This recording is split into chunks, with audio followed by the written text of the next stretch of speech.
जय हिंद, नमस्कार, welcome to the UPSC और जिंदगी नामा। साथियों, आप सबको मालूम है इस चैनल पर हम कर रहे हैं विभिन्न क्षेत्रों के विशेषज्ञों से करियर और जिंदगी पर संवाद। इस कड़ी में आज हमारे बीच हैं विजन आईज की फैकल्टी और सैकड़ों बच्चों को आईएएस आईपीएस बनाने वाले श्री इंद्रजीत सर। सर, बहुत बहुत स्वागत है आपका इस कार्यक्रम में। साथियों, सर का थोड़ा सा और परिचय ले लेते हैं जिससे ये बातचीत काफी आसान हो जाएगी।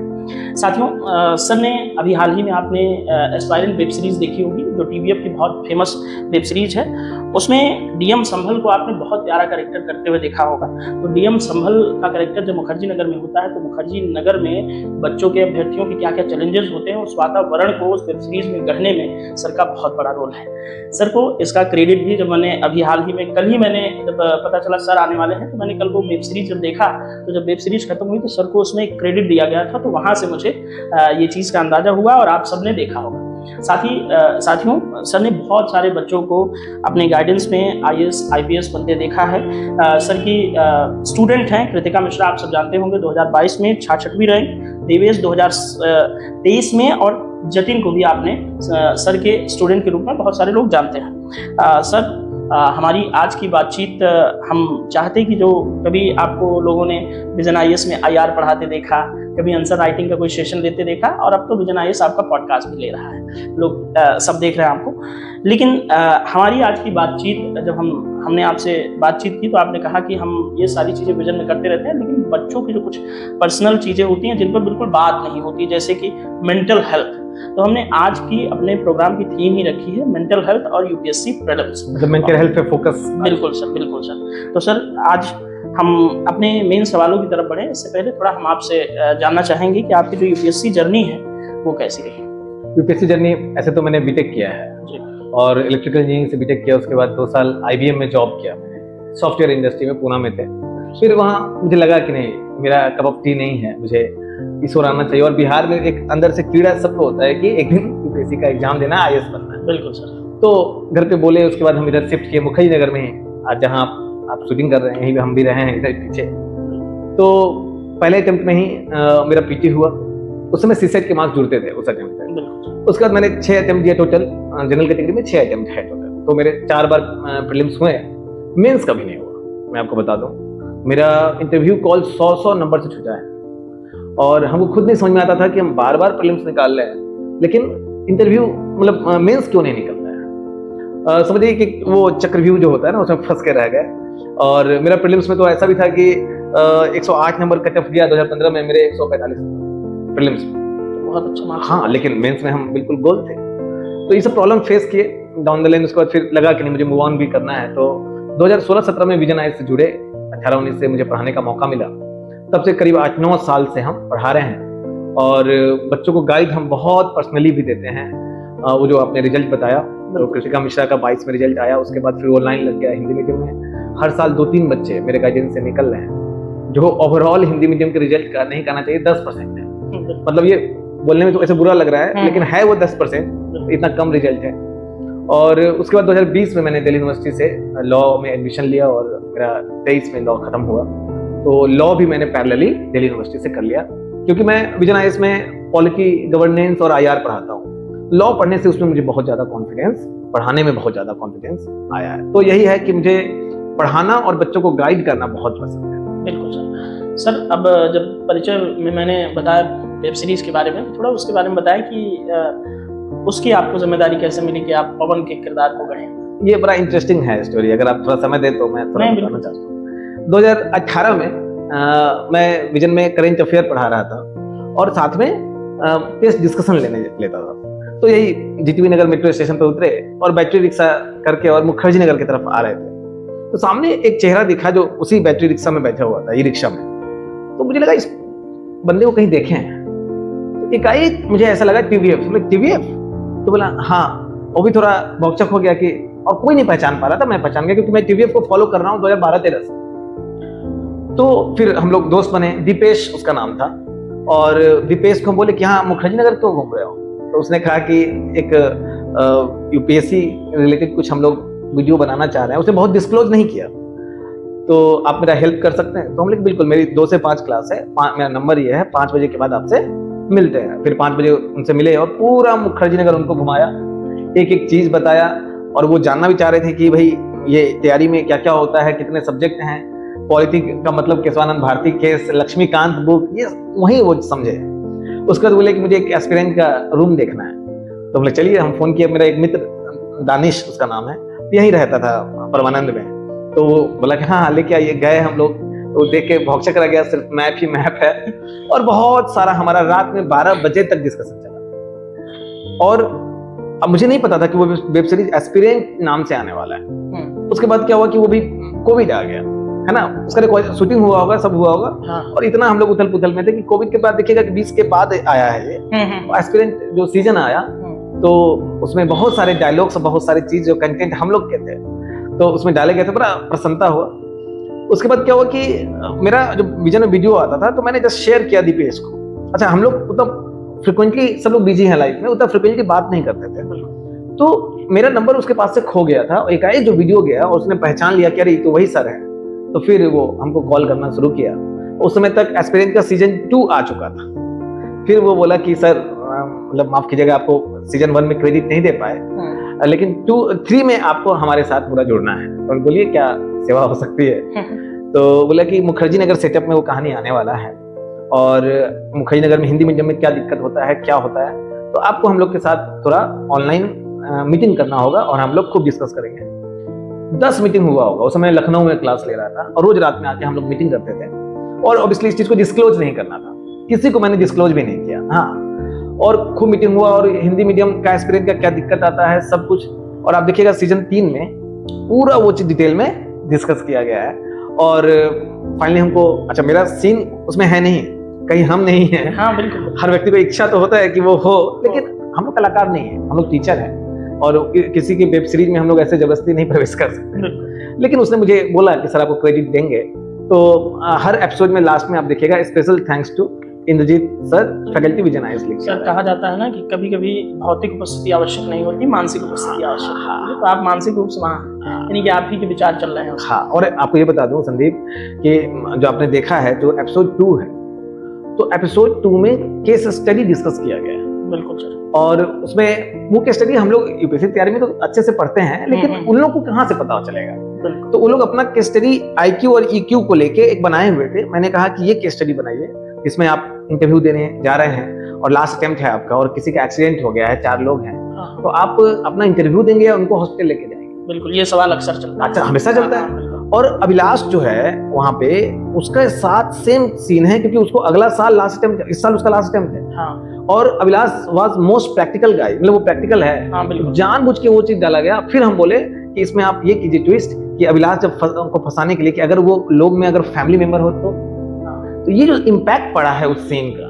और इसमें मैं अमित सर हैं, इग्नाइटेड माइंड की कोचिंग के सर हैं इस इंडस्ट्री में, मतलब इंडस्ट्री बोलना गलत चीज है, लेकिन शिक्षा जगत में सबसे महान टीचर मेरे लिए हैं। तो एथिक्स मैंने उनसे पढ़ा है। तो उन्होंने इस चीज को डिस्कस किया और कांट को लेके डिस्कस किया कि कांटवादी नैतिकता जब लगाएंगे, तो वो सारे सीन वो मेरे नहीं है, मतलब वो अमित सर का बताया हुआ चीज मैंने वहां पे इस्तेमाल किया। और बहुत सारा चीज है, हिंदी मीडियम के बच्चों को इंग्लिश में बहुत दिक्कत आता है, तो वो पूरा उसमें फॉर्मूला बता दिया गया, इतने वर्ड्स हैं। मैं क्लास में बताता हूँ, आंसर राइटिंग में पूरे क्लास में बताता हूँ, वही सब चीजों को वहां लिया गया। तो ये जरूर है कि अपना चीज जो आप स्क्रीन पे देखेंगे बड़ा मजा आता है, गूज़बम्प्स आते हैं। बिल्कुल सर, वेब सीरीज के बारे में काफी लंबी चर्चा हुई, लेकिन अब हम चाहते हैं कि उस मूल सवाल की तरफ लौटें जो बहुत सारे अभ्यर्थियों के लिए एक बहुत बड़ी चुनौती होता है। आप इतने सारे अभ्यर्थियों को आपने पर्सनली गाइड किया है और उसका एक पॉजिटिव रिजल्ट आया है कृतिका मिश्रा, देवेश और जतिन के रूप में। सर आपको क्या लगता है कि एक सफल और असफल अभ्यर्थी के बीच में जो सबसे बड़ा अंतर होता है वो क्या? देखिए, जो सफल और असफल अभ्यर्थी में मैं आपको बता दूं कि होता है ना, बोलते हैं कि अरे पढ़ने में बड़ा तेज है, ऐसा कुछ नहीं। यूपीएससी जो है वो बड़े बड़े तेज स्टूडेंट और एवरेज स्टूडेंट को बराबर रूप से क्रश कर देता है। अच्छा, आप IIT के हो या फिर आप दिल्ली यूनिवर्सिटी से पढ़े हो या मिथिला यूनिवर्सिटी से, सबके लिए ऑब्वियसली गोल एक है और एक ही स्तर से शुरू करते हैं। नो डाउट जो IIT से आया है और अच्छे बैकग्राउंड से है उसमें स्मार्टनेस ज्यादा है, लेकिन कोई गारंटी नहीं है कि उसका IQ ज्यादा है, स्मार्टनेस ज्यादा है तो यूपीएससी निकाले। तो पहले चीज समझना है। मुझे जो लगा, इतने बच्चों को गाइड करता हूं, एक तो कंसिस्टेंसी किसमें ज्यादा है, निरंतरता किसमें ज्यादा है, और ज्यादा मेहनत करने से की अपेक्षा सही दिशा में कौन मेहनत कर रहा है। इस चीज को मैंने बहुत नजदीक से देखा है, बच्चों को कराया है। बहुत तेज स्टूडेंट, एक स्टूडेंट IIT बॉम्बे का है, 80 रैंक था वहां पे IIT में, और उसका कभी प्रीलिम्स नहीं, मेरे पहचान यूपीएससी की बात कर रहा हूँ, फ्रस्ट्रेट होकर चला गया। क्योंकि यहाँ पे हो सकता है कि 3 अटेम्प्ट तक आपका पीटी ना हो, चौथा अटेम्प्ट में रैंक 1 ले आए आप, इशिता किशोर।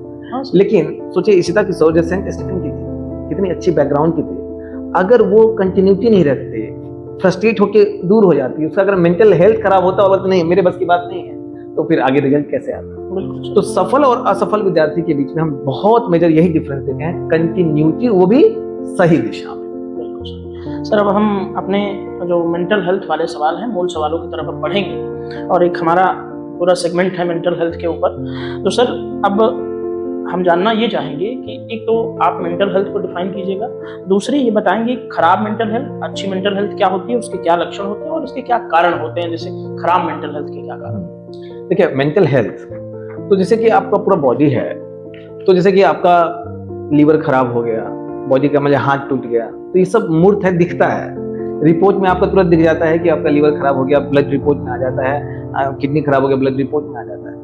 तो वो सब हम लोग, अच्छा ये सब क्या है कि आप कुछ भी आप काम करना चाहते हैं और आपका हाथ टूट गया, पैर टूट गया, या फिर बॉडी का कोई पार्ट गड़बड़ हो गया, तो वो आपको वो काम मेहनत करने से बाधा उत्पन्न करता है। बिल्कुल वही चीज मेंटल हेल्थ का है, क्योंकि मेंटल हेल्थ के साथ क्या है कि बड़ा अमूर्त है, इंटेंजिबल है, ऐसे रिपोर्ट में ओवरऑल इतना ऑब्जेक्टिविटी से नहीं देखा जा सकता है, कुछ सिम्टम्स होते हैं। तो मेंटल हेल्थ जो आपका जो मानसिक जो स्थिति है, मन स्थिति है, अगर थोड़ा भी किसी भी कारण से गड़बड़ होता है, तो जो आप दिनचर्या के काम या किसी भी चीज कोई भी लक्ष्य बनाते हैं, तो उसमें बड़ा नकारात्मक रूप से बाधित करता है, तो वही उसी को खराब मेंटल हेल्थ कहते हैं। और इन जनरल में सिर्फ भारत ही नहीं, वैश्विक स्तर पर भी और खासकर इंडिया में हम लोग अभी तक मेंटल हेल्थ का उतना मेजर इशू 20 साल पहले तक नहीं रहा है। अब तो कि बड़े स्तर पे शहरीकरण हुआ और जो प्रतियोगिता में हम लोग को जीतना है, ये पूरी तरीके से हर लोगों की अपेक्षाएं हैं, इसका ये प्रभाव पड़ा है कि मेंटल हेल्थ लोगों का एक, मुझे लगता है कि एक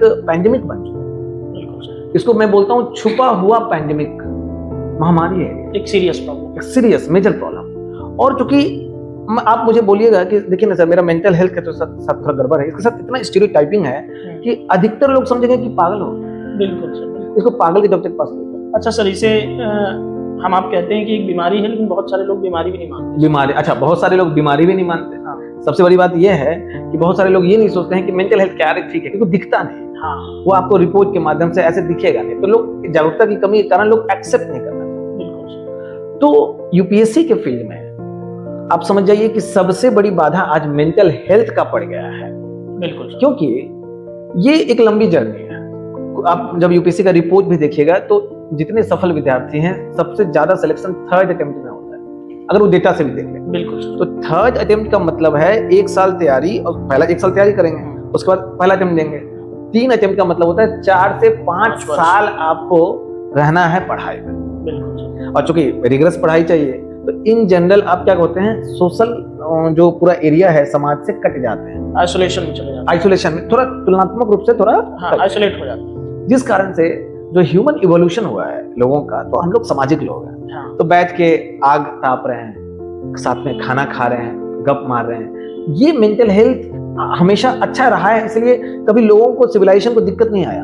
अब वो जो अकेलापन है, रूम में बंद होकर आप पढ़ रहे हैं, लोगों से कट गए, अकेले खाना खा रहे हैं, कोई गप मारने वाला नहीं है, इस कारण से बड़े स्तर पर मेंटल हेल्थ का इशू आ रहा है। ये तो सबको आ रहा है, लेकिन यूपीएससी फील्ड में जहां आपको बंद कमरे में अकेले पढ़ना है, वहां सबसे ज्यादा आ रहा है। और इस चीज को मुझे बुरा क्या लगता है, ना तो एस्पिरेंट के पॉइंट ऑफ व्यू से, और ना ही कोई मतलब और व्यक्ति को इसमें अच्छे से काम कर रहा हो लोगों के मेंटल हेल्थ के लिए, नहीं तो बहुत बच्चे डिप्रेशन में चले जा रहे हैं। सर कहीं ना कहीं खराब मेंटल हेल्थ तैयारी, व्यक्तिगत जीवन, इन सब चीज़ों को बहुत प्रभावित करती है। मेंटल हेल्थ से समझ ये है मेरी हुई आपके बताने से कि जिस तरह से शरीर को स्ट्रांग करने के लिए हम व्यायाम, योगा या जिम जाते हैं, उसी तरह से एक संतुलित जीवन के लिए एक अच्छी मेंटल हेल्थ बहुत जरूरी है। बिल्कुल सर, अब हम आपसे कुछ टिप्स चाहेंगे मेंटल हेल्थ पर, क्योंकि आप काफ़ी अच्छी समझ रखते हैं, अच्छी बातें करते हैं। तो हम चाहेंगे कि हमारी मेंटल हेल्थ जो यूपीएससी के एस्पिरेंट हमें देख रहे हैं, या फिर अन्य प्रतियोगी परीक्षा या सामान्य जीवन में मेंटल हेल्थ हमारी अच्छी रहे, इसके कुछ टिप्स हमें आप दीजिए। देखिए, पहले तो 90% टिप्स तो स्टूडेंट को ही है, एस्पिरेंट को ही। पहला टिप यह है कि किसी भी एस्पिरेंट का जो यूपीएससी की तैयारी कर रहा है, तो मेंटल हेल्थ कब अच्छा रहेगा? एक पहले तो ये समझिए मेंटल हेल्थ खराब कब होता है? जब उसकी पढ़ाई नहीं होती, ऑब्वियस है, बिल्कुल, जब उसकी पढ़ाई नहीं अच्छे से होती है। तो भाई तो ऑब्वियसली इसका सोल्यूशन क्या है? पढ़ाई अच्छे से करना, लेकिन इतना आसान तो है नहीं। तो पढ़ाई अच्छे से करने के पीछे सबसे इंपॉर्टेंट चीज है कि जो इन जनरल मैं बच्चों को देखता हूँ कि एक ग्लैमर है, जो मैं भी उस ट्रैप में फंस चुका हूँ, कि रात भर जगना और सुबह सोना, जो एस्पिरेंट अपने एंड से ठीक कर सकते हैं, जो आराम से ठीक किया जा सकता है। बिल्कुल सर। तो जो बायोलॉजिकल क्लॉक है, उस बायोलॉजिकल क्लॉक को डिस्टर्ब नहीं कीजिए। हमारा इवोल्यूशन हुआ है रात में सोने के लिए और सुबह जगने के लिए।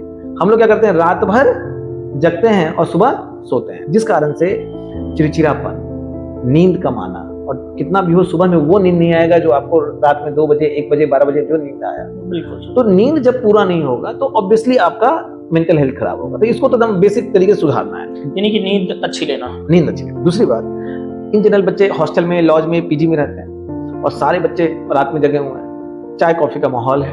तो आप क्या करते हो कि भाई कोई आया, बोले कि चाय पियोगे? हाँ पिए। तो अब वो 1 कप चाय बनाएगा तो आपके लिए बना रहा है, तो आपको आके चाय नहीं दे रहा है, चाय लेके आके आपके कमरे में बैठ रहा है कि 5 मिनट चाय पियेंगे, लेकिन 5 मिनट लोग नहीं बैठते। वो 5 मिनट होता नहीं, 2-2 घंटे, 3-3 घंटे इजराइल ईरान वॉर पे डिस्कशन होता है, जिसका कोई मीनिंग नहीं है यूपीएससी।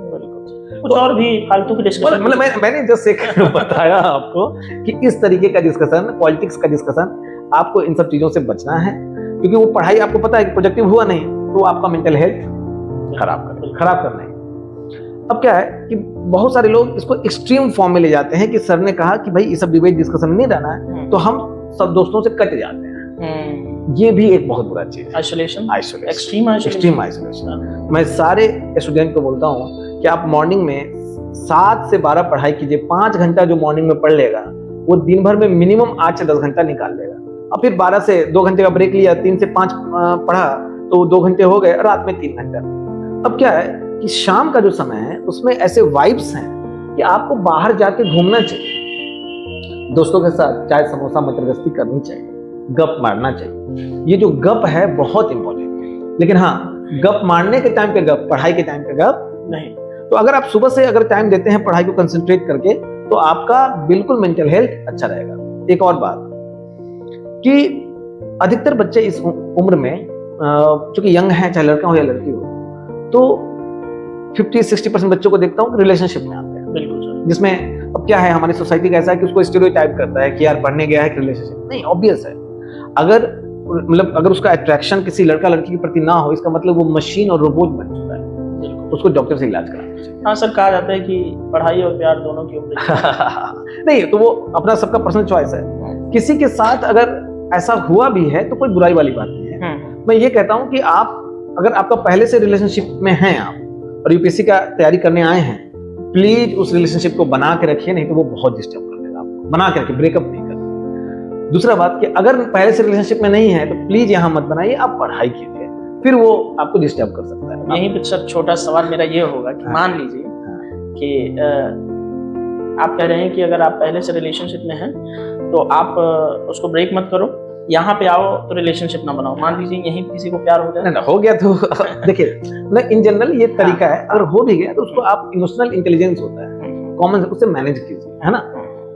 क्या होता है कि आपको अपना पर्सनल लाइफ और प्रोफेशनल लाइफ दोनों को सेपरेट रखना है। आपको प्रोफेशन है पढ़ना, यू आर अ स्टूडेंट, तो आपको अपनी पढ़ाई में उस चीज को नहीं लाना है, आपको फिर वहां पे वो टाइम देना है। फिर भी कुछ विवाद या कोई प्रॉब्लम आता है, अब देखिए उस बच्चे का मन स्थिति समझिए 24-25 साल का है, अगर उसका अगर रिलेशनशिप में कुछ प्रॉब्लम आया है तो अपने घर पे बात कर नहीं सकता है। बिल्कुल, घर पे बात करेगा, पिताजी बोलेंगे वापस आ जा, तुम वही काम वहां कर, हो गई तुम्हारी तैयारी। वो अपने दोस्तों से बात कर नहीं सकता है, क्यों? दोस्त मजाक बना। तो उसको एक बड़ा भाई टाइप का कोई ऐसा व्यक्ति चाहिए जो दोस्त हो, उसकी बात सुने। मैं आपको बता दूं, ऐसे मेरे पास 50-60% जो स्टूडेंट आते हैं उनका नॉन एकेडमिक प्रॉब्लम जो होता है उसमें रिलेशनशिप का प्रॉब्लम 50-60%। हाँ सर, बहुत मेजर इशू है।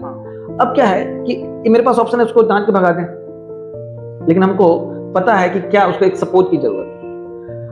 आप विश्वास नहीं कीजिएगा, मैं कंधा देता हूँ, कोई बात नहीं, तुम हमसे डिस्कस करो। हाँ सर, और मतलब मैं ऑन कैमरा बता रहा हूँ, मेरे पास कोई सॉल्यूशन नहीं है इस चीज का। सॉल्यूशन नहीं है मतलब इसका सॉल्यूशन ही है उसकी बात को सुन लेना। मान लीजिए कोई लड़का या किसी मतलब लड़की के केस में या लड़का के केस में कोई उसकी गर्लफ्रेंड या बॉयफ्रेंड चले गए, मैं कैसे वापस ला दूं? है ना? लेकिन वो जो 5 बार 7 बार ऐसा हुआ है, एक स्टूडेंट है मेरा, तो वो रोज उसको मैं 1 घंटा टाइम देता था, आके रोता था, बस मैं रोने देता था।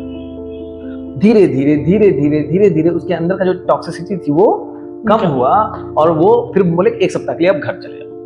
तो हमसे डिस्कस भी कर चुका है, और उसका जब घर गया तो इन सब चीजों से उबर चुका था। तो मुझे लगता है कि यहाँ जो फैकल्टी हैं, मतलब मुखर्जी नगर में, उनको बच्चों को टाइम देना चाहिए, ताकि बच्चे अपने प्रॉब्लम, सिर्फ यही नहीं और भी प्रॉब्लम होते हैं, बहुत बच्चों को फाइनेंशियल प्रॉब्लम होते हैं। बिल्कुल। और ये प्रैक्टिकल नहीं है कि मैं अपने जेब से पैसा निकाल के उनको दे दूं, क्योंकि एक बार आप दे सकते हैं, हर महीने नहीं। हर महीने। तो मैं उनको एग्जांपल देता हूँ, देखिए फलाना स्टूडेंट है, कैसे ये चला रहा है, अभी ब्लिंकिट पे है या फिर रैपिडो चला रहा है, लेकिन साथ में 7 घंटा 8 घंटा पढ़ाई कर। एक स्टूडेंट तो मूंगफली बेचता था, और उसको जब तैयारी किया और थोड़ा कॉन्फिडेंस आ गया, तो एक स्लम एरिया में ही वहीं कराने वाला था, तो उसको वहाँ पे कोचिंग वो खोला। हम गए, हमको इनवाइट किया, कोचिंग में गए, फिर उसको वादा किया कि अगले साल जो मेरा स्टूडेंट जो टॉपर होगा आपके पास लेके आएंगे। तो देवेश जो आईपीएस बना, उसने बोला कि सर कुछ गुरु दक्षिणा मांगिए, चलो मेरे साथ स्लम। मेरे साथ गया, मैं आपको फोटो शेयर करूंगा, और वहाँ वो पूरा एक सेमिनार हुआ, स्लम के सारे बच्चे आए, उसका कोचिंग चलने लगा, है ना, और पढ़ाता भी अच्छा है। बिल्कुल। वैसे सर आज व्यावसायिकता के दौर में कोचिंग मेंटोर या कोचिंग के टीचर्स बहुत कम बच्चों पे ध्यान देते हैं, और ये बहुत अच्छी बात है और बड़ी खुशी मिलती है एज अ एस्पायरेंट मुझे कि इस तरह के मेंटोर आप जैसे अभी हैं जो इस चीज को समझ रहे हैं। एक्चुअली क्या है कि मैं भी उन दौर से गुजरा हूँ, मतलब बहुत मेरे जैसा एक्सट्रोवर्ट इंसान जो दोस्त बनाना पसंद करता है, आप विश्वास नहीं करोगे, ये परमानेंट के पीछे डका है। हम रूम में अपने आप को बंद कर लिए थे 6 महीने, डिप्रेशन में चले गए। तो वो दोस्त जब अच्छे होते हैं, तो एक से एक अच्छे दोस्त थे। मेरा दानिश एक मेरा बहुत अच्छा दोस्त है, तो हमको इन सब चीजों से निकाला, और फिर हम वापस मतलब दुनिया में लोगों से दोस्ती करना शुरू किया, और एक्सट्रोवर्ट थे, तो 1 महीने में फिर हम नॉर्मल हो गए। बिल्कुल सर, बहुत जरूरी होता है कि आपके जीवन में 2-4 ऐसे लोग हों, दोस्त जो दुख दर्द बांटें और अपनापन जैसा फील कराएं। मान लीजिए कोई बिहार से आया, दिल्ली या कोई यूपी से आया, तमाम देश के अलग अलग हिस्सों से लोग आते हैं, दूसरे को जानते नहीं, लेकिन यहाँ पे जब आते हैं तो कई बार ट्यूनिंग इतनी अच्छी मैच हो जाती है कि भाई भाई जैसा फील आने लगता है ना। असली दोस्ती वही है। बिल्कुल सर, असली दोस्ती। सर मेंटल हेल्थ के बाद एक बहुत ज़रूरी चीज़ जो आजकल लोग ज़्यादातर टाइम लाइब्रेरी में बिता रहे हैं, या जो लोग कंटिन्यूसली ज़्यादा पढ़ते हैं, उस पर एक सवाल है कि पढ़ाई के दौरान जो सिटिंग आवर हमारी होती है, चाहे वो लाइब्रेरी में या रूम में बैठ के पढ़ते हो, उसमें हम ब्रेक लेते हैं, तो उसमें जो सिटिंग आवर के दौरान लिया जाने वाला ब्रेक कैसा होना चाहिए जिससे हमारी अगली सिटिंग जो हो वो अच्छी रहे?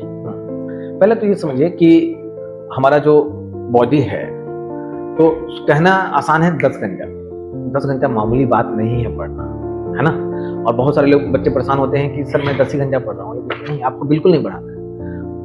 8 घंटा पढ़ रहे हैं तो बहुत खुशी वाली बात है, 10 घंटा पढ़ रहे हैं तो ठीक है। 8 घंटा साल भर पढ़ना और सही दिशा में, लड़का टॉप 100 में आ जाए। सही दिशा ऑब्वियसली इम्पोर्टेंट। तो एक नंबर ऑफ आवर्स के बारे में एक हवा नहीं बनाना है कि मुझे 15 घंटा पढ़ना है, 16 घंटा पढ़ना है। मैंने अपनी आंखों से आज तक, हो सकता है मेरा कम एक्सपीरियंस हो, लेकिन मैंने अपनी आंखों से एक बच्चा नहीं देखा है जो लगातार 16 घंटा पढ़ के सिलेक्शन किया, क्योंकि 10 घंटे का या 8 घंटे का साल भर कंटिन्यूटी बनाना ये मामूली बात नहीं। दूसरी बात कि जो मैंने आपको पहले कहा, सुबह का जो टाइम होता है उसमें दुनिया में सबसे कम डिस्टर्बेंस होता है। वो सुबह के टाइम पे आपके माता पिता का भी कॉल नहीं आएगा कि बेटा खाना ठीक से खा लिया, वो रात में ही आता है। हाँ, बिल्कुल। चाचा वाचा जो हैं या कोई भी दोस्त है, आपको कोई दोस्त सुबह 9 बजे कॉल किया थोड़ा रूम दिखा दो, नहीं, शाम में 4 बजे 5 बजे। तो आप सुबह का टाइम, एक तो मॉर्निंग में 6 से 7 बजे 6 बजे उठना चाहिए। ऐसा कोई सेट रूल नहीं है, लेकिन एक मोटा मोटी मैं आपको बता रहा हूँ। रनिंग करना बहुत जरूरी, आपके मेंटल हेल्थ के लिए भी और फिजिकल हेल्थ के लिए। उसके बाद आप जब बैठते हैं तो 5 घंटे का स्लॉट निकालिए, जिसमें आधे घंटे का बिल्कुल ब्रेक ले सकते हैं, चाय कॉफी नाश्ता के लिए। लेकिन जब 5 घंटा आपका इफेक्टिव सुबह में निकल गया है, उसके बाद फिर 2 घंटे का गैप लीजिए, फिर 3 घंटा 5, 3, 2, फिर 3 घंटा दोपहर में, रात में 2 घंटा। इसको दोपहर में कोई 2 घंटा भी कर सकता है और रात में 3 घंटा भी। जैसे सर मेरा सवाल मतलब एक थोड़ा सा और अंदर चलते हैं, ये है कि जैसे मान लीजिए कि अभी मैं लाइब्रेरी में एंटर किया, मैंने सोच के रूम से मैं सोच के निकला कि अभी मुझे 5 घंटे लाइब्रेरी में रहना। तो जैसे क्या होता है, कंटिन्यूसली आप 5 घंटे नहीं पढ़ सकते लगातार, तो आप जैसे 2-2 घंटे कोई लोग पढ़ते हैं, किसी को 50 या 60 मिनट पढ़ने की आदत होती है, उसके बाद 10 मिनट का ब्रेक लेने के लिए वो चला गया चाय पीने, या उसने सोचा कि किसी तरह से मैं अपने आप को थोड़ा रिफ्रेश करूँ। तो उसमें ये बताएं कि जैसे जब वो 5 मिनट या 10 मिनट के लिए निकल रहा है तो उसमें वो क्या करे कि जिससे वो जस्ट 5 मिनट या 10 मिनट बाद ही आके पढ़ना शुरू करे? उसमें तो सबसे पहला चीज है कि जो ब्रेक ले रहे हैं उसमें सोशल मीडिया पे ना जाए या फिर कोई वीडियो और ये सब ना देखें फ्रेश होने के लिए, क्योंकि उसका आफ्टर ब्रेक भी इम्पैक्ट रहता है दिमाग पे। आप जाइए, बाहर निकलिए और चाय कॉफी पीजिए, है ना।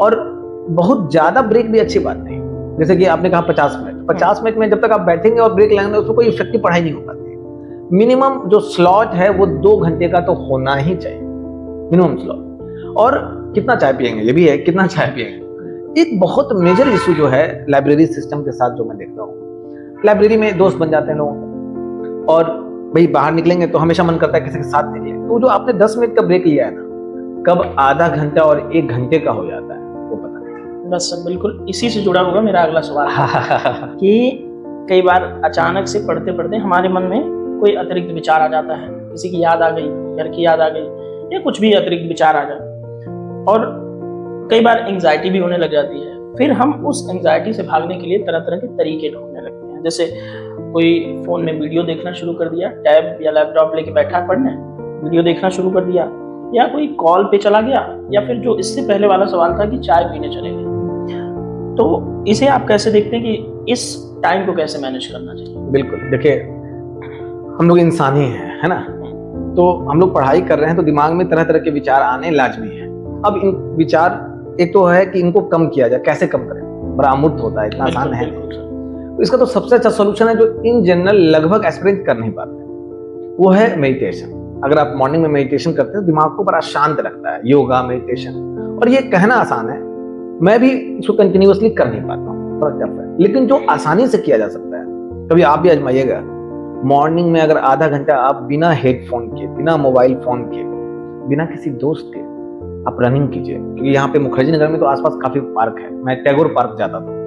आप जब सुबह में रनिंग करते हो, एक तो सुबह की हवा है, प्लस आप ये विचार करते कल मैंने क्या पढ़ा, कितने टारगेट मीट किए, और आज मुझे क्या पढ़ना है।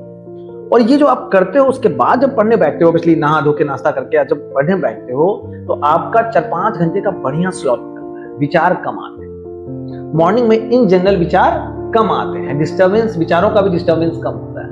आपको वीडियो पे, आपको सोशल मीडिया पे बिल्कुल नहीं जाना है। आपको मन करे तो, अच्छा मोबाइल सुबह में तो फ्लाइट मोड पे ही होना चाहिए, और पावर नैप 10-15 मिनट का लेके सो जाएं, उसमें कोई दिक्कत नहीं। हाँ, 5 घंटा या जो मैंने 4 घंटा मॉर्निंग में कहा, तो उसमें एक सब्जेक्ट पे ना रहे, 2 सब्जेक्ट, ज्यादा नहीं, 2 सब्जेक्ट जा सकते हैं, ताकि जो बोरियत है वो कम हो जाएगा, है ना। तो ये इस चीज पे आपको ध्यान देना है। अगर ज्यादा आप हर 50 मिनट पे वीडियो और ये सब देखेंगे तो फिर इफेक्टिव पढ़ाई नहीं होगा। बिल्कुल सर, 2 शब्द आजकल बहुत ज्यादा प्रचलित में है, आजकल इसलिए कि भागदौड़ भरी जिंदगी है, सबको बहुत आगे जाना है और ओवरनाइट सक्सेस चाहिए। 2 शब्द आते हैं सर हमारे लाइफ में, प्रेशर और डिप्रेशन। हम जानना चाहेंगे कि प्रेशर और डिप्रेशन में मुख्य अंतर क्या है, और वो कौन सा एक थ्रेशोल्ड आता है जहां हमारा प्रेशर जो है डिप्रेशन में कन्वर्ट हो जाता है? देखिए, जब किसी भी चीज का प्रेशर होता है, आज के इंसान पे हर चीज का, अच्छा प्रेशर अपने आप में ये बुरा चीज नहीं है। आपको भूख लगा है तो भूख का प्रेशर है तो भाई खाना बनाने जाते हो या खाना बनाने जाते हो। सफलता का प्रेशर है तो आप पढ़ाई करते हो। जब वो प्रेशर नहीं होगा, बहुत सारे ऐसे बच्चे जिनके कोई प्रेशर नहीं तो बिल्कुल नहीं पढ़ते हैं, रिलैक्स हो गए। तो प्रेशर होना बड़ा जरूरी है, लेकिन अब वही है कि वो कितना अगर बढ़ता है तो वो डिप्रेशन में जा सकता है, अति प्रेशर। जब क्या होता है कि आप अपने टारगेट्स जरूरत से ज्यादा बहुत हाई बना लेते हो, 15 घंटा पढ़ना है, 15 टॉपिक समाप्त करना है, और कभी वो टारगेट मीट हो ही नहीं सकता है। मैं तो कहता हूं कि सिनेमा वाला रजनीकांत भी उसको मीट नहीं कर सकता, रियल लाइफ का रजनीकांत तो कर ही नहीं सकता, सिनेमा वाला रजनीकांत भी नहीं कर सकता है। बहुत सारे स्टूडेंट के रूम में कभी जाते हैं, हम बहुत सारे स्टूडेंट के रूम में जाते हैं, सबसे पहले तो उनके रूम में जो बड़े बड़े बुक्स हैं सबको बोलते हैं कि इसको बोरिया में डालो, देखो बेच दो, कुछ पैसा भी अर्निंग होगा। इतना सारा बुक्स, हर कोचिंग का मटेरियल सबको हटवाते हैं, सिंगल सोर्स होना चाहिए। दूसरी बात, जो बहुत सारे एस्पिरेंट के दीवार पे देखते हैं कि वो विभिन्न फोटो और वेन डायग्राम से बनाए हुए हैं कि 24 घंटे में मुझे क्या करना है। आप मशीन नहीं है, हमेशा जैसे कि 5 घंटा पढ़ा, आधा घंटे का ब्रेक, वो आधा घंटा आपको उठने में लग जाएगा। ब्रेक का एक लंबा, अगर आपने 3 घंटा, 4 घंटा, 5 घंटे का स्लॉट निकाला तो ब्रेक 1-2 घंटे का होना चाहिए, बॉडी थोड़ा रिलैक्स हो।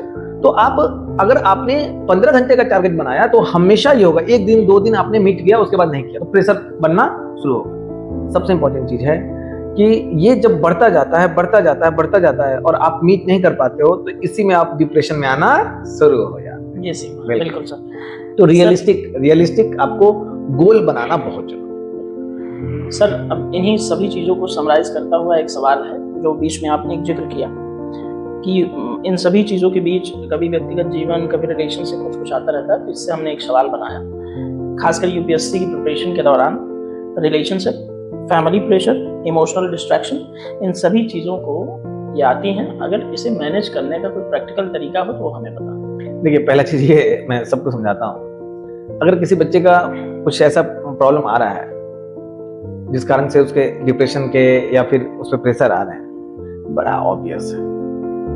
मतलब आज भी आप जिंदा इंसान हैं। ये रिलेशनशिप का, फैमिली का, मशीन का फैमिली नहीं होता है, रोबोट का कोई फैमिली नहीं होता, इंसान का ही होता है। और आपके नियरेस्ट एंड डियर का कोई तबीयत खराब हो गया, कभी कुछ हो गया, ये चलता रहेगा। तो पहले इस चीज को एक्सेप्ट करना कि सिर्फ मेरे, बहुत सारे बच्चों को लगता है कि मेरे ही साथ ऐसा, मैं ही दुखी, दुनिया में इकलौता मैं ही दुखी हूँ, एक ब्रेकअप सिर्फ मेरा ही हुआ है ना। तो ये जो चीज है आएंगे, आप भले यूपीएससी की तैयारी कर रहे हो नहीं करो, आप किसी और। अब क्या होता है मजेदार चीज बताता हूँ, जो बच्चे पढ़ाई ठीक से नहीं करते, मतलब बहुत मन लगा के नहीं पढ़ते हैं, बस आए यहाँ टाइम बस, उनका मेंटल हेल्थ बहुत अच्छा रहता है। क्यों? क्योंकि उनको कभी वो डिस्टर्बेंस लगता ही नहीं। एक ये भी है कि सब प्रेशर नहीं होता तो डिप्रेशन में जाने के चांसेस कम होते हैं। अब क्या, जो बच्चा मन लगा के पढ़ने आया है और पढ़ रहा है, तो ये छोटा मोटा डिस्टर्बेंस उनको हमेशा लगता है कि मेरी ही लाइफ में इतने सारे प्रॉब्लम क्यों। एक मजेदार चीज बताता हूँ, जब पहला अटेम्प्ट था तो किसी का, और बहुत दिल्ली में गर्मी तो जानते हैं, और उस टाइम लाइट बहुत कटती थी। तो जब कुछ समय ऐसा था जब मेरी पढ़ाई नहीं चल रही थी, तो हमको पता नहीं चलता था कि लाइट कब कटा है कब नहीं। लेकिन जब प्रीलिम्स का टाइम आया, 2 महीना रिगरस पढ़ाई चल रही थी और लाइट कटता था, बड़ा फ्रस्ट्रेट हो जाता था। जब हम पढ़ने बैठते हैं, ऊपर वाला मेरे खिलाफ है ना, ऐसा नहीं था, लाइट पहले भी कटता था, लेकिन उस समय मैं जबरदस्ती करता। तो ये एक्सेप्ट करना कि ये प्रॉब्लम इंसान को ही आता है, पहला चीज। दूसरा, सारे प्रॉब्लम के अपने सॉल्यूशंस हैं और सब कुछ आपके हाथ में भी नहीं। तो 90% प्रॉब्लम तो लेट गो करना होता है, ठीक है, ऐसा ही होता है, ये एक्सेप्ट करना जरूरी है। और सबसे बड़ी बात है कि आपका जो सबसे बेस्ट फ्रेंड और दोस्त अच्छे बनाने चाहिए, या फिर ऐसे मेंटोर या गाइडेंस देने वाले, उनके साथ बैठ के समय लीजिए, 1-2 घंटा गप मारिए, कुछ ना कुछ समाधान दे देंगे। जैसे फिनेंशियल प्रॉब्लम में काफी बच्चों को मैंने कुछ ना कुछ समाधान दे दिया, जो सुनने में बड़े अजीब लगे, लेकिन उस बच्चे का लाइफ सुधार दिया। जैसे उसने छोटी सी कोचिंग खोल ली, तो आज वो लड़का सिर्फ अपना खर्च नहीं वहन कर रहा, परिवार का भी खर्च वहन कर रहा, और साथ में 7-8 घंटा डेली पढ़ाई कर रहा है। तो ये आपको डिस्कस करने की जरूरत है, लेकिन समझदार लोगों से डिस्कस करने की जरूरत है। सर आजकल सोशल मीडिया का दौर है, तो उसमें एक सवाल है, एक बहुत अच्छी सी बुक है, बहुत सारे लोगों ने पढ़ी होगी, आई होप आपने भी पढ़ी होगी, थीमो मॉरिस की डोपामाइन डिटॉक्स। सुना है मैंने, पढ़ा तो नहीं है, सुना है। हाँ। सर डोपामाइन कहा जाता है कि केमिकल मैसेंजर का काम करता है, मोटिवेशन और इन सब चीजों में बड़ी भूमिका होती है। उस किताब में एक चीज मेंशन है, लो डोपामाइन हाई डोपामाइन। तो जैसे जब सर हम पढ़ाई कर रहे होते हैं तो उसमें लो डोपामाइन रिलीज होना चाहिए और कंसिस्टेंसी में थोड़ा थोड़ा होता रहे तो हमारी पढ़ाई बनी रहती है। ये पढ़ाई एक लो डोपामाइन की चीज है। लेकिन जब सोशल मीडिया की तरफ देखते हैं, मोबाइल या रील्स ये सब चीजें देखते हैं, या यूट्यूब पे कोई वीडियो देखते हैं, तो हाई डोपामाइन की डिमांड होती है। तो आप बताएं कि इसे कैसे हम मैनेज कर सकते हैं? देखिए, मतलब ये तो काफी टेक्निकल क्वेश्चन है, लेकिन मेरे अनुसार आपको तो इस फील्ड, मतलब जब यूपीएससी की तैयारी करने आते हैं तो टाइम मैनेजमेंट के साथ माइंड मैनेजमेंट बड़ा इंपॉर्टेंट आ जाता है। और ये जो माइंड मैनेजमेंट है, ये जो डोपामिन का आप बात कर रहे हैं, तो सोशल मीडिया से आप देखिए कि क्या आपको पढ़ाई में बेनिफिट मिल रहा है। इंस्टाग्राम रील से कभी नहीं मिल सकता, फेसबुक से कोई फायदा नहीं हो सकता, चाहे कोचिंग का फीड आए कुछ आए, बिल्कुल नहीं। अब आते हैं बस ट्विटर से, बिल्कुल आपका यूपीएससी की तैयारी तो नहीं होने वाली है ना, चाहे थ्रेड हो जाए, सब स्नैपचैट से नहीं होने वाली। बिल्कुल। अब बच जाता है सोशल मीडिया में 2, एक व्हाट्सएप ताकि लोगों से कनेक्शन रखें, या टेलीग्राम, है ना, और दूसरा यूट्यूब।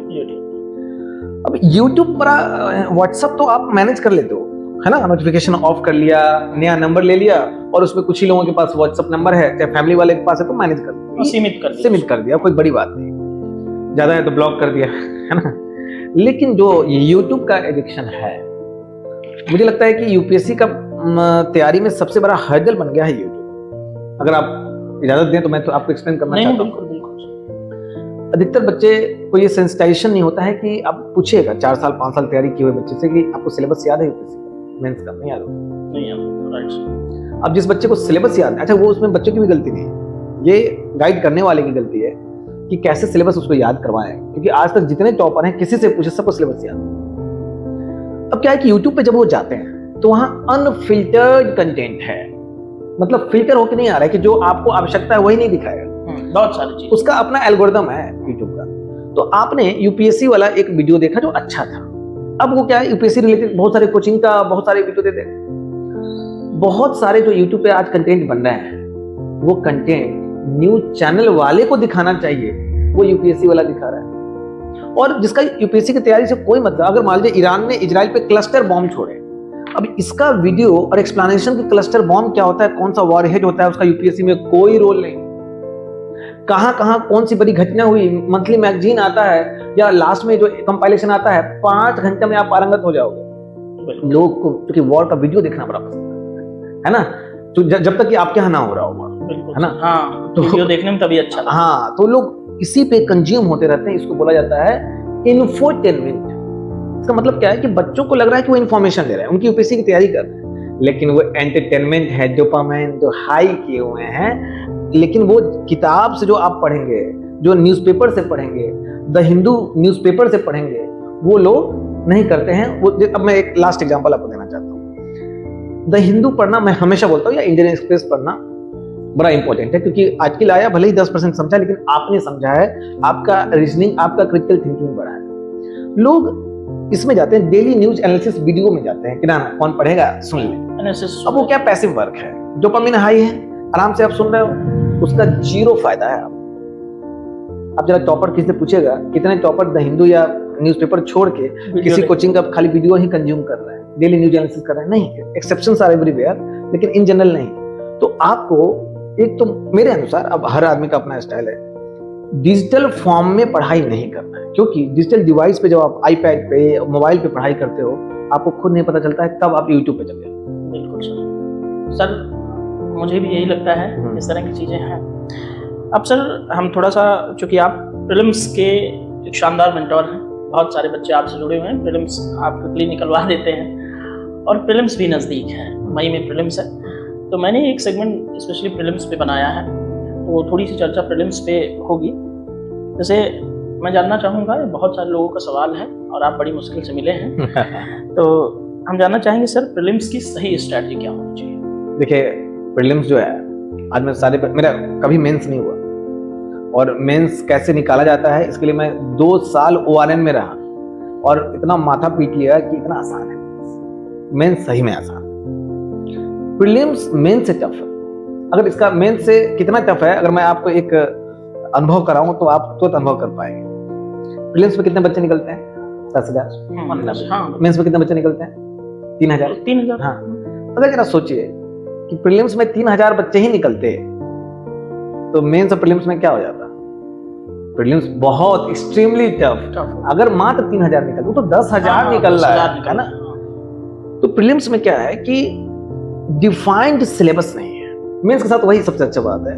मैं बच्चों को बोलता हूँ क्यों मेंस आसान है, क्योंकि आप तांगा वाला घोड़ा देखें, मैं आपसे बिल्कुल, तो तांगा वाला घोड़ा का देखेंगे ऐसे पट्टा लगा रहता है। तो अगर आप पट्टा हटा दें और घोड़े पे बैठ जाए, मतलब तांगे पे बैठ जाए, घोड़ा जा रहा है और रास्ते में चने का खेत दिख गया तो आराम से, है ना, कहीं भी डिस्ट्रैक्ट हो जाएगा। इसलिए उसका जो मालिक है, जो तांगा वाला बंदा है, उसको क्या लगाता है? पट्टा। यहाँ आपको पट्टा लगाना है, तो मेंस में बड़ा अच्छा पट्टा है, सिलेबस और पीवाईक्यू। प्रीलिम्स के अंदर मेंस की बात, क्योंकि सिलेबस वेल डिफाइंड है। बिल्कुल। प्रीलिम्स के साथ क्या है कि पीवाईक्यू तो है, सिलेबस नहीं है। सिलेबस मतलब एक लाइन में लिखा गया है। हाँ, उसको बहुत ज्यादा खोल के समझ नहीं पाओगे। हाँ। एक ही पट्टा है, खतरा भी है। तो इसी पीवाईक्यू का पट्टा दोनों तरफ से लगाना है, मतलब PYQ deep PYQ analysis, PYQ का डिटेल डीप एनालिसिस। बहुत सारे बच्चे बोलते हैं सर सॉल्व कर लिया, नहीं, हर एक ऑप्शन को आपको खेलना होगा। जिस टॉपिक पे क्वेश्चन आया है और रिपीट हो रहा है, उस टॉपिक पे ज्यादा फोकस करना है। एक चीज मैं आपको बता रहा हूँ, एक कॉन्सेप्ट होता है 80:20 रेशियो, मतलब 80% क्वेश्चन 20% टॉपिक से पूछे जाते हैं। तो आपको जो टाइम देना होता है अपना 80% टाइम उसी 20% टॉपिक को देना है। मतलब सर आप कोर एरिया की तरफ बात कर रहे हैं। हाँ, पीवाई को डिटेल एनालिसिस करेंगे। जैसे एग्जांपल में पॉलिटी का ले लीजिए, पार्लियामेंट से हर साल 2 से 2.5 क्वेश्चन एवरेज है। Fundamental right, DPSP, fundamental duty से 3 सवाल। और फिर आपका इससे प्रीएम्बल छोटा सा चैप्टर है, लेकिन अल्टरनेटिव ईयर पे क्वेश्चन आते हैं। हाँ, लेकिन यही सिटीजनशिप आप देखोगे तो मालूम चलता है, अरे 10 साल में 1 सवाल। यही आप ये आपातकालीन प्रावधान, इमरजेंसी प्रोविजंस देखिएगा तो 10 साल में 3-4 सवाल आए हैं, अच्छी बात है, लेकिन सिर्फ और सिर्फ आजकल 356 पे राष्ट्रपति शासन, राज्यों में राष्ट्रपति शासन। तो हमें पीवाईक्यू से ये पता लगाना होता है ताकि हम ठीक से पता लगा सकें कि किस किस टॉपिक को हमको रगड़ना है, मतलब डिफाइन करना कोर एरिया। बिल्कुल बिल्कुल। और जो बचे हुए 20% जो टॉपिक है उसको भी पढ़ना है, लेकिन ज्यादा फोकस इस तरह। दूसरी बात, वन सोर्स मल्टीपल रिवीजन। जैसे किसी को विजन का मैगजीन मिल गया, उसको नहीं इस कोचिंग का भी कोई बोल दिया, अरे बड़ा अच्छा है, सुंदर लग रहा है, रंगीन है, वो भी ले आया, एक और ले ले। हाँ, तो ये जो डुप्लीकेशन ऑफ वर्क होता है, एक ही चीज को बार बार पढ़ रहे हो, अलग अलग सोर्स से फायदेमंद नहीं। आपको एक ही सोर्स को बार बार पढ़ना है। और लास्ट बात, अधिकतर बच्चे टेस्ट जो देते हैं संदीप, वो टेस्ट दे के नंबर मिला के खुश हो जाते हैं, दुखी हो जाते हैं। एक टेस्ट का मतलब होता है 10 घंटा, मतलब एक दिन 2 घंटे में टेस्ट देना, 5-6 घंटे लगते हैं उसको एनालाइज करके उसका मैं नोट्स बनवाता हूँ, और 1 घंटा लगता है उस टेस्ट का एनालाइज करके जो आपने किया उसका रिपोर्ट मैं बनवाता हूँ 2 पेज। कुछ मेरे विद्यार्थी 8 पेज में रिपोर्ट बनाते हैं, लेकिन रिपोर्ट बनाना है ताकि मालूम चल सके कौन सा एरिया वीक है, कौन सा स्ट्रांग है, और इसका डॉक्यूमेंटेशन होता है। उसके बाद उस दिन ही अगले दिन वो जो वीक एरिया है उसको स्ट्रांग कराते हैं। लेकिन इतना लेंदी रिगरस प्रोसेस से बच्चे खुद नहीं कर पाते। बहुत शानदार सर। हाँ, मैं आपको रिपोर्ट दिखाऊंगा, यू विल बी सरप्राइज्ड। मैं एक डायरी बनवाता हूँ, उसको बोलते हैं मिस्टेक डायरी। आपसे क्या क्या मिस्टेक हो रहा है, यानी कि first of all identify your problems. बिल्कुल, लोग ये प्रॉब्लम आइडेंटिफाई नहीं करते। एक बच्चा आया कि मैंने सर 100 टेस्ट दिया है, 100 टेस्ट का हम समझ गए कि उसने एनालाइज ही नहीं किया है। अगर मैंने 100 टेस्ट दिया है और आपने 10 टेस्ट दिया है लेकिन एनालाइज अच्छे से किया, आप हमसे आगे। बिल्कुल सर। प्रीलिम से जुड़ा हुआ एक सवाल और है, करंट अफेयर्स वर्सेस स्टैटिक, इनका एक आइडियल बैलेंस क्या होना चाहिए, दोनों को कैसे? देखिए, हम तो यहाँ पे जब मुखर्जी नगर में आए तो जब हम भी पता लगा रहे थे पीटी कैसे निकलता है, प्रीलिम्स कैसे निकलता है, current affair is over hyped. इतना हाइप, उसके पीछे कारण है मार्केट फोर्स।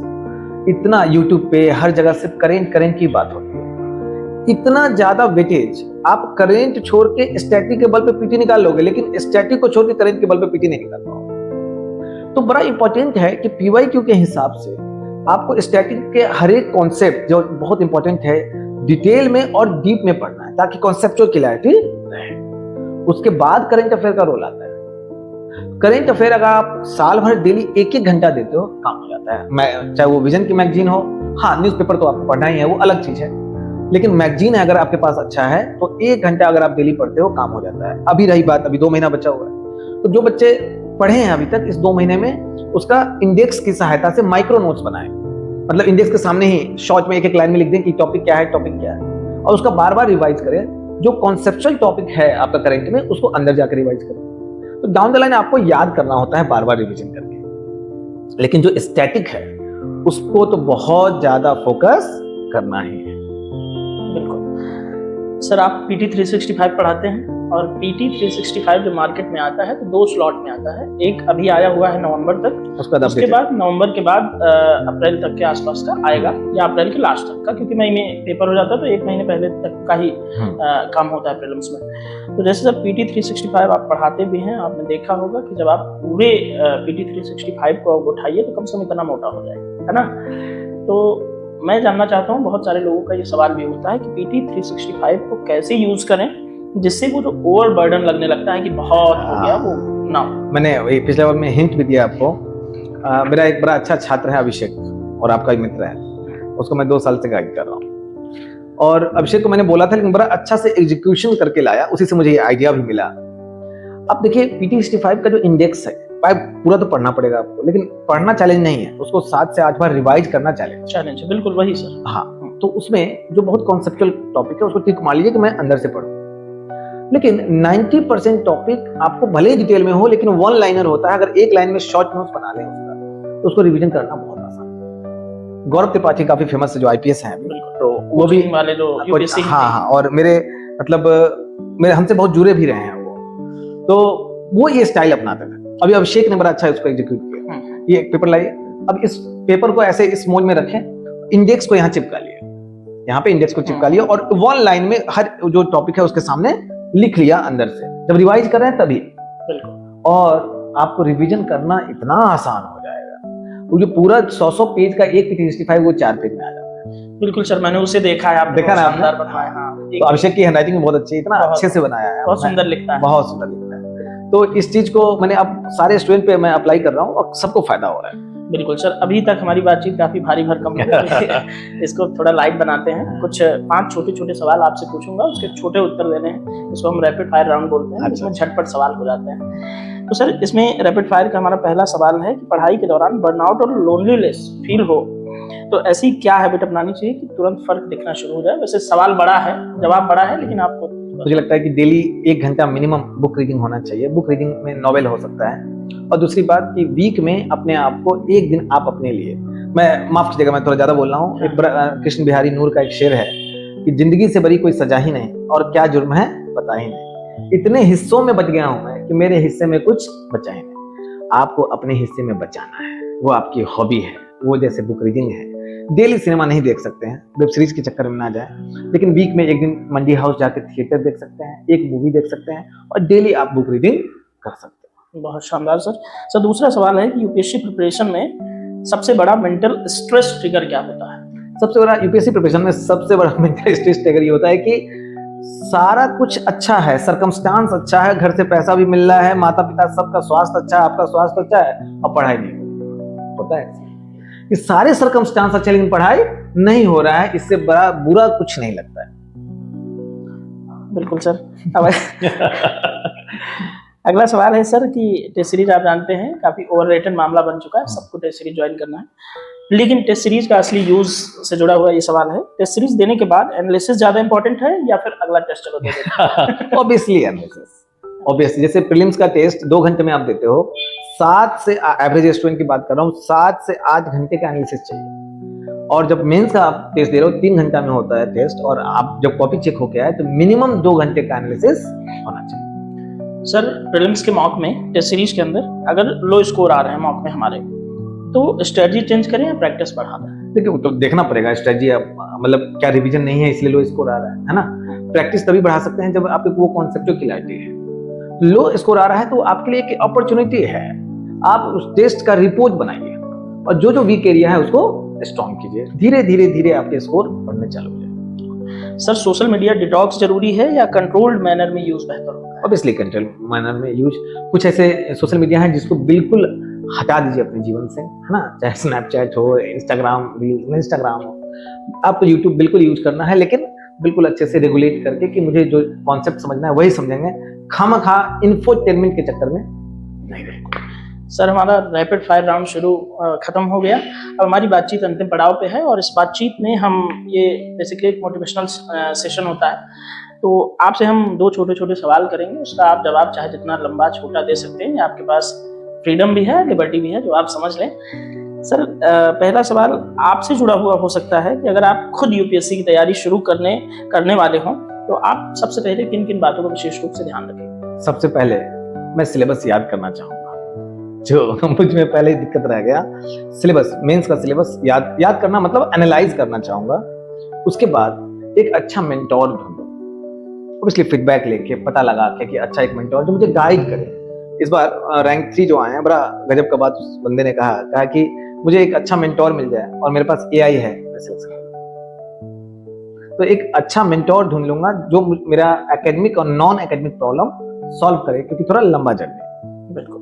सर, अगर आज के एस्पिरेंट को आपको कुछ मैसेज देना हो, खासकर उन बच्चों को जो बार बार फेल हो रहे हैं, तो आप उन्हें क्या कहना चाहेंगे? देखिए, जो भी बच्चे जो बार बार फेल हो रहे हैं, ये तो मैं हिंदी मीडियम के कंटेक्स्ट में बताना चाहता हूँ, उसका पीछे थोड़ा मेरा भी बैकग्राउंड है और मैं हिंदी मीडियम बच्चों का भी बैकग्राउंड समझता हूँ। 2 अटेम्प्ट तो सीरियसली आपको यूपीएससी सही दिशा में जम के देना चाहिए। उसके बाद 2 अटेम्प्ट के बाद आपको यूपीएससी को जितना रिस्पेक्ट देना है उतना ही पीसीएस एग्जाम को भी रिस्पेक्ट देना है। पीसीएस एग्जाम प्लान बी नहीं है, ये ध्यान रखना है। आपको यूपीएससी भी सिविल सर्विसेज में ले जाता है, पीसीएस भी ले जाता है। पीसीएस एग्जाम होने के बाद भी आप यूपीएससी की तैयारी कर सकते हैं। तो 2 अटेम्प्ट, क्योंकि हम लोग का बैकग्राउंड ऐसा है, 2 अटेम्प्ट का मतलब 3-4 साल हो जाता है, तो आपको कुछ ना कुछ अपने पैर पे खड़ा होना चाहिए। दूसरी बात, अब आता है प्लान बी का। प्लान बी में जो ऐसा कुछ कोर्स कर लें 2 अटेम्प्ट के बाद होना चाहिए, जैसे कि आपका ऑप्शनल है PSIR या हिंदी साहिब, दिल्ली में तैयारी कर रहे हैं, दिल्ली यूनिवर्सिटी बगल में है, आप नेट JRF निकाल के ये PhD में इनरोल हो सकते हैं या फिर मास्टर्स में इनरोल हो सकते हैं। उसमें कोई आपका टाइम बर्बाद नहीं होता। हाँ, जिस साल अगर मेंस लिख रहे हैं उसी समय उसका एग्जाम है तो उस साल स्किप कर दीजिए, अगला साल आप मास्टर्स कंप्लीट कर लीजिए। तो ये बहुत जरूरी है आपका एक समय के बाद प्लान बी। शुरू में 2 अटेम्प्ट में प्लान बी के बारे में नहीं सोचना है आपको। लास्ट बात, मैं लगभग एस्पिरेंट, ऑब्वियसली मैं हिंदी मीडियम और इंग्लिश मीडियम में भी ये मत सोचेगा कि सब अच्छे एस्पिरेंट्स हैं, एक से एक आपको भांति भांति के मिल जाएंगे। पर्सनालिटी पे कोई काम नहीं करता। मेंस अगर आपका हो भी गया, मात्र 3 महीने का गैप मिलता है, बहुत बार 2 महीने का गैप मिलता है, जब आपका पर्सनालिटी टेस्ट जो इंटरव्यू आ गया और आप यूपीएससी प्रीलिम्स और मेंस की तैयारी नहीं कर रहे हो, यूपीएससी में फाइनल सिलेक्शन की तैयारी कर रहे हो। 275 नंबर में, जैसे मेरा एक स्टूडेंट का 203 आया इस बार। अब ये 2 GS पेपर के मार्क्स के बराबर है। बिल्कुल।